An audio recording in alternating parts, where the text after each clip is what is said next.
So do you guys know what is the difference between school and life? It's very simple. In school, they teach you first and then you have tests. But life gives you tests and then you learn your lessons.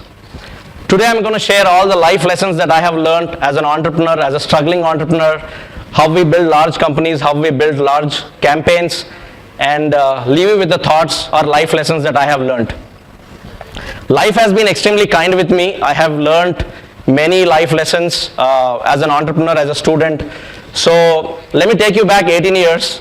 18 years ago, I was in my 12th grade, and I come from a typical humble South Indian middle class family. So, my parents had a lot of dreams for me.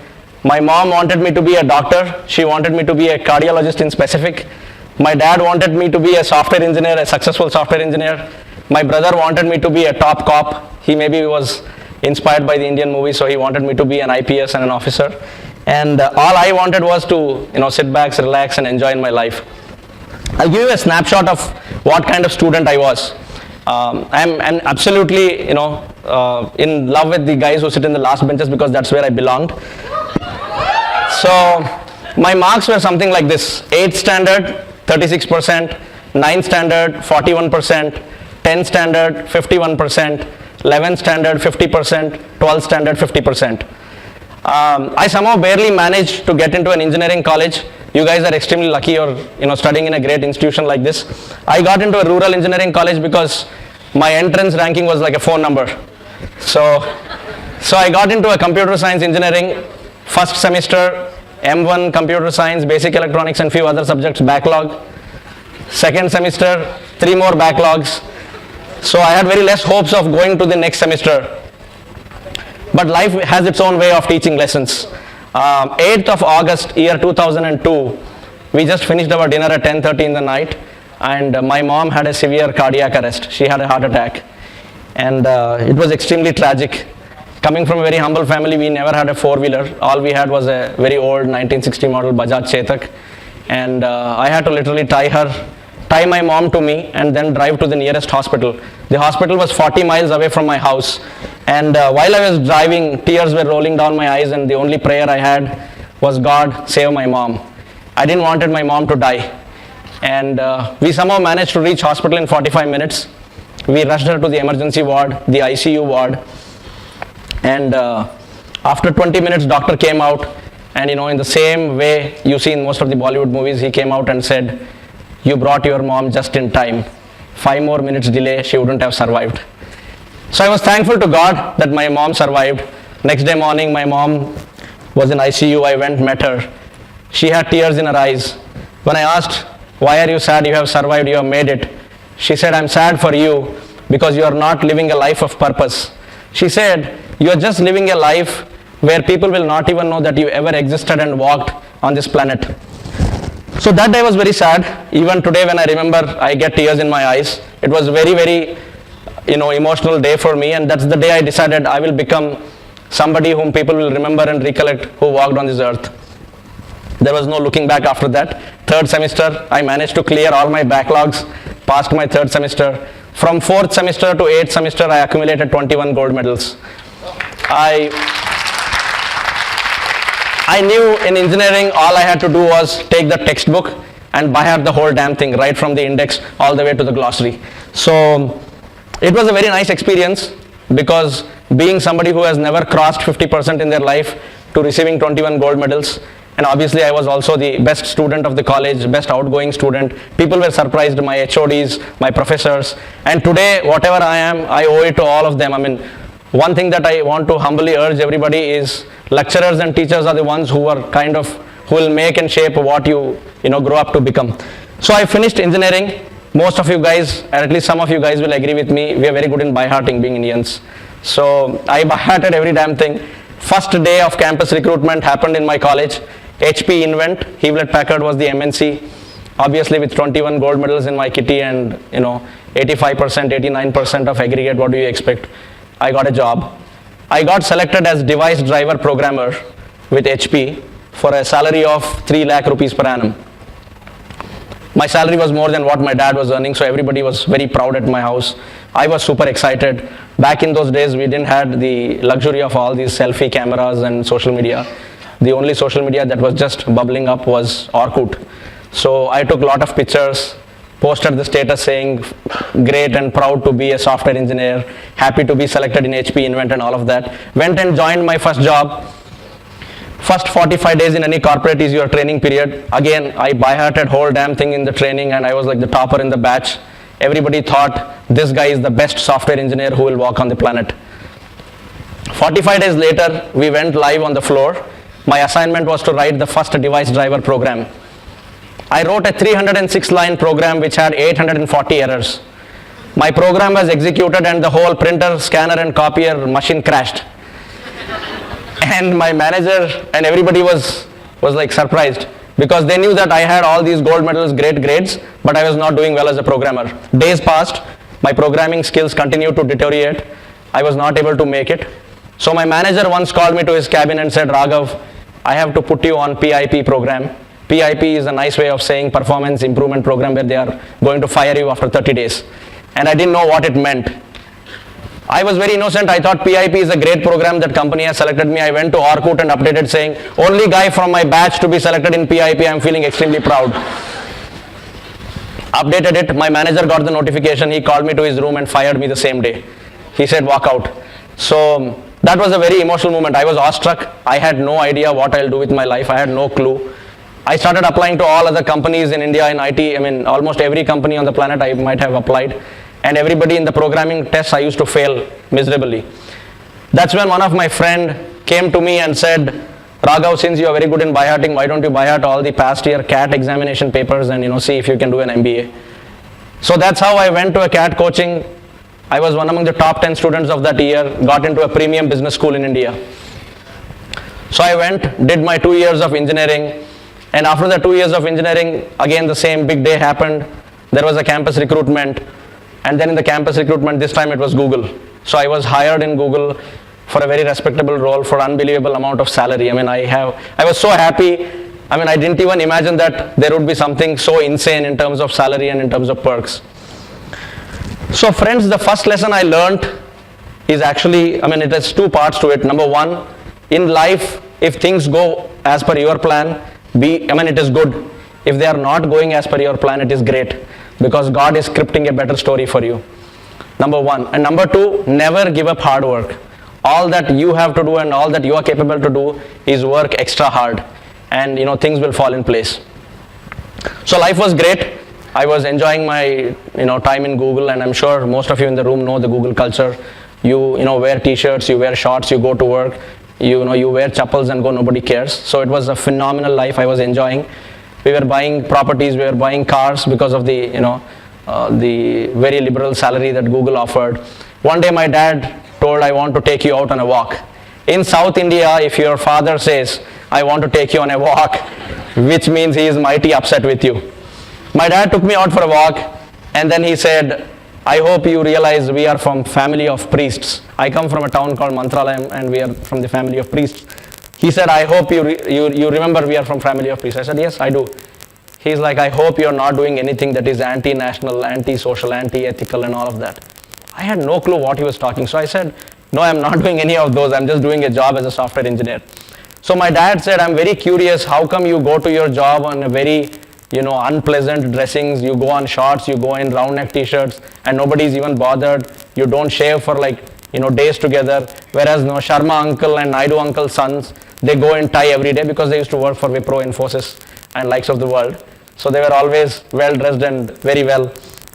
So then I kind of took my parents to Google, showed them the culture, showed them the life. They were happy. So life was all, a phenomenal story, a great story. After that, I joined a leading large enterprise organization in US, where I wanted to be part of the product engineering team. I had no clue on how to get, the first customer. So time rolled by, and then I had 0 paying customer. It was already 4 months, and I could not keep lights on. So that's when I decided maybe I have to go back to job. So the second lesson of life is how being an entrepreneur who was at the brink of failure, who almost gave up, went back and built a large organization. So when I was about to shut down the startup, I kind of posted on all the social media pages saying, guys, I have started this company. My product is into social listening. Social listening is basically you listen onto social media and give meaningful data to people. And I said, I need help because I'm planning to shut down my company in next 5 days. If anybody can help and connect, I will be more than happy and grateful to you. So this was the post that I posted, very emotional. But I also had a backup option of going back to a large IT company and becoming a vice president of marketing in Chennai, which I didn't want to do. My joining date was on Wednesday, and on Saturday I received a call from my friend. So this is the best thing about friends, right? Whenever you are in disaster, whenever you are in distress, they will always call you back saying, hey mama, how are things? So the friend called me back saying, hey, I saw your post. It's very interesting. My boss wants to look at the product. Will you be willing to do a demo? I said, sure. He said, Monday afternoon, 12 o'clock, he wants the demo. And I was here in India and the boss was sitting in California. I said, sure. So 1:30 in the night, I connected to a public Wi-Fi, kept all the photographs of the gods and gurus that you believe, prayed to them saying, boss, get me some 10,000 rupees deal so that I can start my startup. Did the demo, the manager liked it, he called me to US, I didn't have money, thanks to Muthoot Finance because I had already burnt all my money, I went and took loan, and then took the money, flew down to US, spent 18 days convincing around 10 plus people in the company. The last day when I was about to run out of money, I was, I literally didn't have money to, extend my stay in the hotel and I had to return back to India. I told them, either you say yes or you say no because I cannot be staying here forever. They said, you have one last presentation to be made to the CIO. Once you're done with the presentation, we will tell you either yes or no. Silently I prayed they should come back and say yes. I did a presentation. I don't know if it was a great presentation. I prayed that they would say yes. I came back that night. That was the last night that I was supposed to stay in US. 11 o'clock in the night, my friend drove down and he said, Mama, let's go and eat biryani. And I didn't know what it meant. He said, they have approved your proposal and we are paying you $1 million. So that was the first $1 million check we received. And since then, there has been no looking back. So the second key lesson that I want all of you to take home today is invest genuinely in people. Make friends and make friends for life. The thing that has helped me at every phase in life are all these friends we made. We were a bunch of 13 engineers who passed out of the rural college, went to Bangalore and lived in a 2-bedroom house. I'm sure you will understand 13 people in 2 BHK house, what it means. Those were all the friends who came to help. So in this age of digital transformation, in this digital age, network is net worth. So again, life continued, a lot of great things happened, and from one customer, we kind of ended up landing close to 20-30 customers, had office in US, had office in India. We started appearing all the cover pages of leading magazines, and that's when one of the African presidential candidate contacted us saying, your product seems to be very appealing and we want you to run a presidential campaign for us. The little or limited knowledge that I had about politics was whatever the experience we have in India, and we said, we have neither experience nor expertise and I don't know if we will be able to do justice. He said, all we know is you have the right product, we will train you on how to run this. So we lived there 20 days, almost 20 hours a day of work, and we started running the campaign. It became a massive hit and the person got elected as president. And this was the first presidential campaign that we had run, and after that there was the whole queue of people who said, why don't you run elections for us? In life, always good and bad things come together, right? So when we started running these campaigns, there were also a lot of people who started calling us and threatening, saying, you better do our campaign, otherwise you won't be spared. So it was a time where we decided it is enough for us and we need to exit from this company. So we finally sold that company to a Valley-based VC for a very good money. We all made money and we said, okay, we are happy now, let's go back home and think what we have to do. So that was how the journey of the first startup started. And once you're an entrepreneur in life, it becomes very hard for you to go back and work for somebody else because that entrepreneur bug in you will always be alive. So that's when we started the second company, which is ThoughtFolks Group, which I manage today, where we wanted to do very cool things on digital transformation, on digital marketing, social media marketing, social listening, all of that. So one thing we knew about media business is great to be, but we never were in media. And Swami Vivekananda, the man of the millennium, happens to be my inspiration. I'm sure he is inspiration of everybody in this room. I always have his quote in my office. The quote said, "Take risks in life. If you succeed, you will lead. If you fail, you will guide."